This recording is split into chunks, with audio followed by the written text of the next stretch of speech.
For Business Update, Rotary Jones. Rotary, it's great to have you. Good morning, Rufai. Good morning, Ayo. Good morning to everyone out there. Thank Zeus, it's Friday. All right, so we begin with oil and gas. The United States has actually surpassed Qatar and Australia to become the top exporter of liquefied natural gas in 2023. So these estimates, there are some others that have them about 88.7. Bloomberg has 91.2 million metric tons.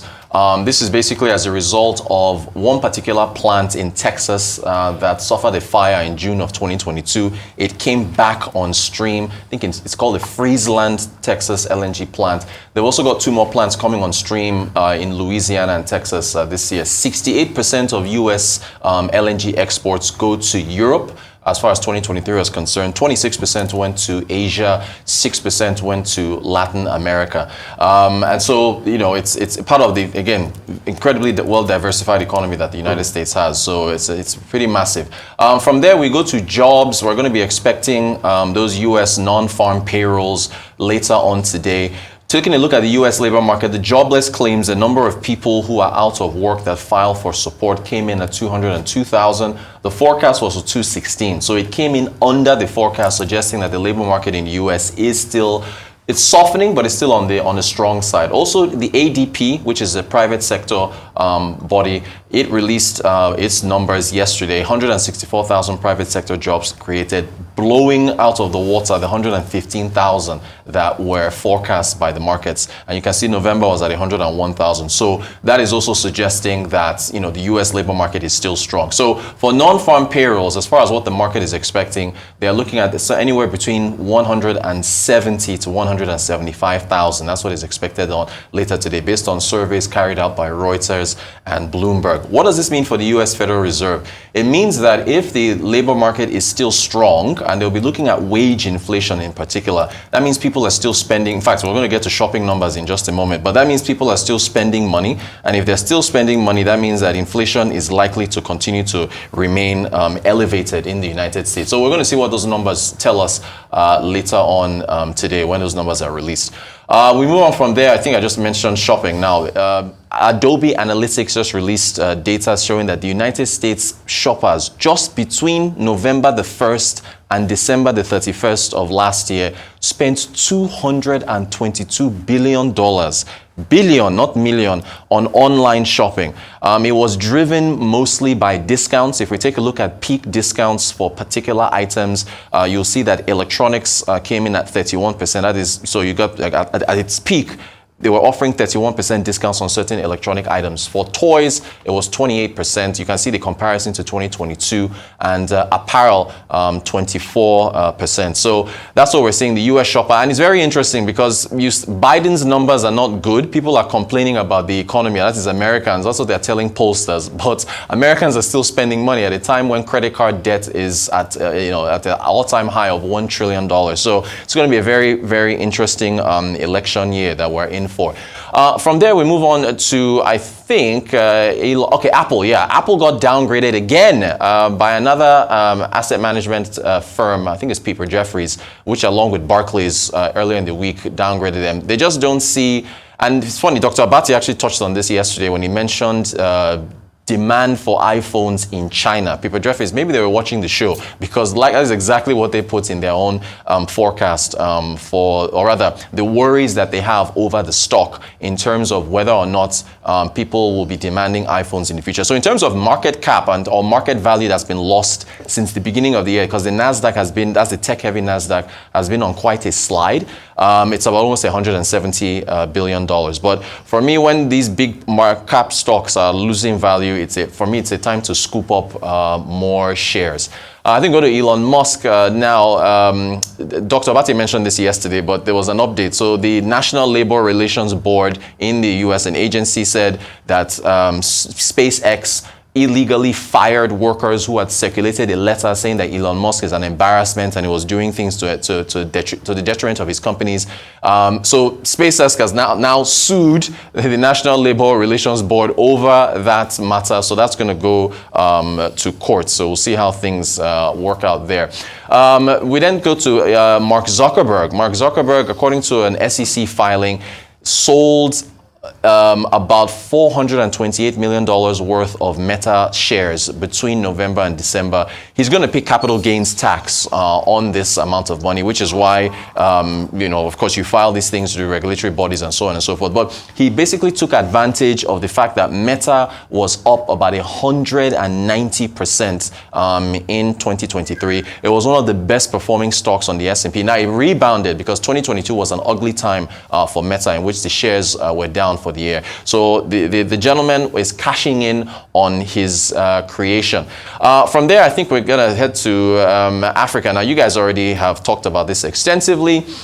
I'll just add that the EFCC never made any announcements. It was pretty much just media that brought out all the headlines that you've seen so far in terms of the companies that they are investigating over FX transactions. But it's a reminder that when you have an artificially propped up currency, you pick winners and losers, right? And so there is room for arbitrage, and that's the reason why we are in a regime now that is trying to eliminate those multiple FX windows that the Tinubu administration has done, and is trying to get a unified rate. So I think the NAFEM window, the exchange rate on the NAFEM window closed at about 1,035 the day before yesterday or so. It was still at 1,190, 1,002 on the parallel market. So they're trying to get that together. So again, you folks, the two of you already did justice to that. We then go to the Forbes list. I'm talking about so much money today, Elon Musk and Mark Zuckerberg. So apparently, Aliko Dangote, according to the Forbes rich list, has been knocked off from the #1 list. He's now at #2, 9.5 billion.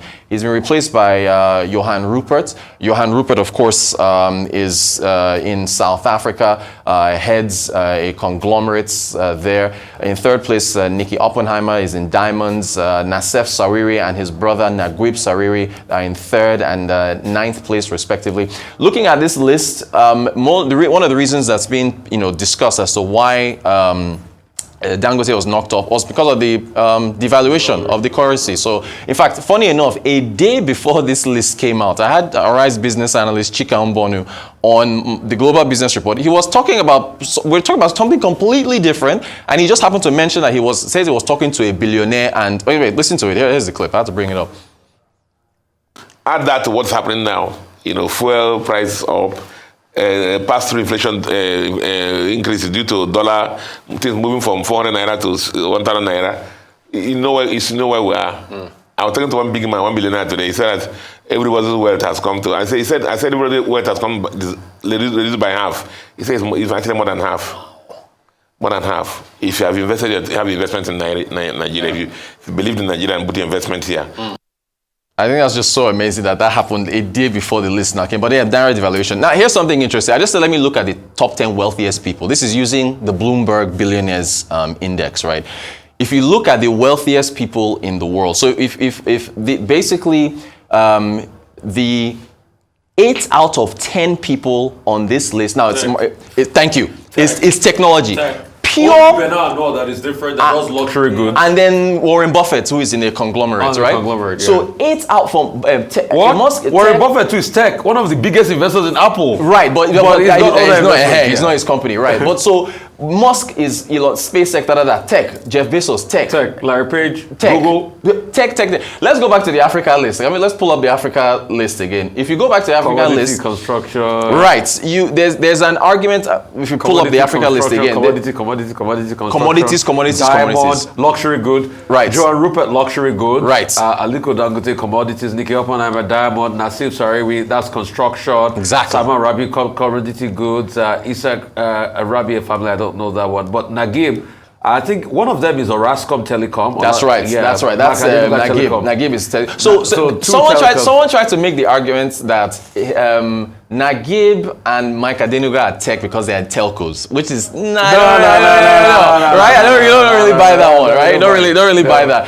Okay, finally, I was on a Twitter space or X space Tesla talk. Every week they talk about matters relating to electric vehicles and this and that and this. So I brought up the matter of lithium in Nigeria. I was like, hey guys, what needs to happen for Dele Alake to get Tesla to come and invest in our lithium? Because we got so much lithium. Here's the answer.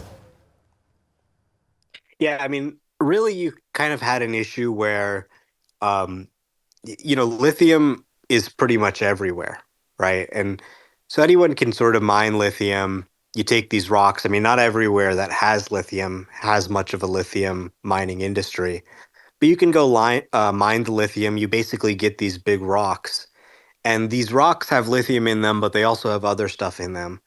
So then you need to take them and refine them to a high grade of purity for battery grade lithium, and then you can start to put them into cells.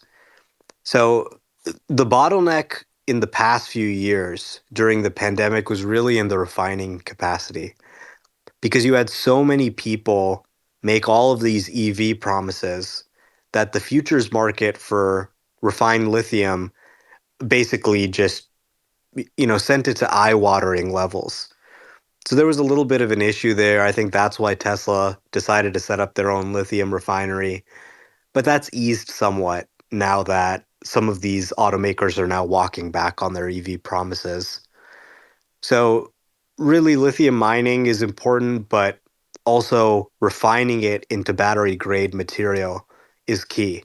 If I were to give any advice to business owners in your country, it would be, don't just do the mining, but refine it on site too. And then you'll have customers from EV battery cell makers all over the world.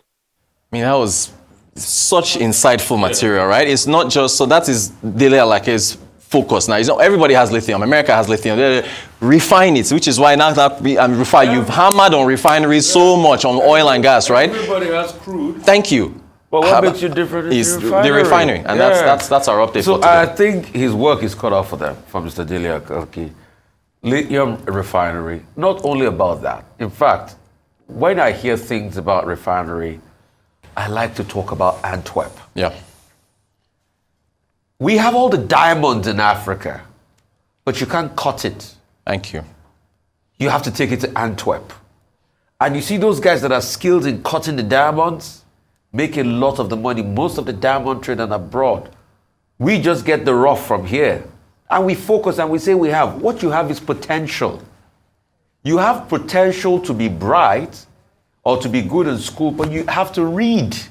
The Yorubas have a saying, what it means is that my child is good in school. He read his books.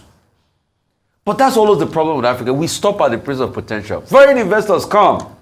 How much has the government put in lithium refinery? You talked about Intel. Before Intel came, the government of Israel said we're going to give them $3 billion. KPMG did a report. They were saying that infrastructural deficit is one of the biggest problems. We need 14 billion year on year to be able to grow our infrastructure. Infrastructure to GDP is just 40%. Right. That's really low.